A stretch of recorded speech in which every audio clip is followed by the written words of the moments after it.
Hello guys, good evening. আমি আবার চলে এসেছি তোমাদের সাথে। তো আজ 11ই মে সন্ধেবেলা। তো আজ 11ই মে আমার অ্যানিভার্সারি, তাই আমরা বেরিয়ে পড়েছি ঘুরতে। কোথায় যাব ঘুরতে বলো তো? কেউ কি এটা চিনতে পারছো যে আমরা কোথায় এসেছি ঘুরতে? এটা হলো রানীগঞ্জের খাটু শ্যাম মন্দির। খাটু শ্যাম মন্দির আজ কিছুদিন আগে প্রতিষ্ঠিত হয়েছে। বাড়ির সবার দেখা হয়ে গেছে, শুধু আমরা তিনজন দেখিনি। আমি, আমার বর ও বাবু তিনজনে দেখিনি। তো বাবুরও ঘোরা হবে আর আমাদেরও, যেহেতু আজ অ্যানিভার্সারি, তো ঘুরতে তো বেরোতে হতো। তো ভাবলাম প্রথমে, যেহেতু সকাল থেকে কোনো মন্দিরে যাওয়া হয়নি বা পুজো করা হয়নি, তো একটা মন্দিরে প্রণাম করে নেওয়া যাক। আর এটা যেহেতু একটা নতুন মন্দির, কোনো দিনও আমরা আসিনি, তো এটা দর্শনও করা হয়ে যাবে।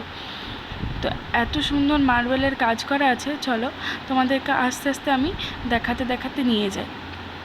তো খাটুর শ্যামের ঘটনাটা কি কেউ জানো, যে খাটুর শ্যাম কোন ঠাকুর বা কেন ঠাকুর হিসেবে তাকে আমরা পুজো করে থাকি? তো এইটা যদি কেউ জেনে থাকো তাহলে আমাকে কমেন্ট বক্সে জানিও প্লিজ, যে এই গল্পটা কী। তারপর চলো তোমাদেরকে ভেতরটা দেখাই। যদি গল্পটা কেউ না জেনে থাকো তাহলে আমি পরের কোনো ব্লগে আমি গল্পটা তোমাদেরকে বলে দেবো।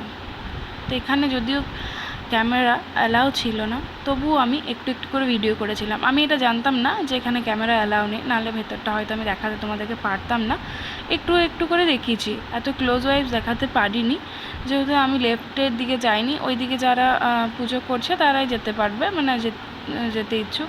পরে আমি গেছিলাম, ভিডিও করার সময় যাইনি। তো এত সুন্দর লাগছে, কিছু বলার নেই। আর এখানে ঠাকুরগুলো পুরো একদম রূপোর। এটা সোনা কিনা আমি জানি না, যেটা খাটুর শ্যাম, যেটা বাদবাকি যেগুলো আছে সবই রূপোর। তো তারপর আমরা চলে এলাম রেস্টুরেন্টে।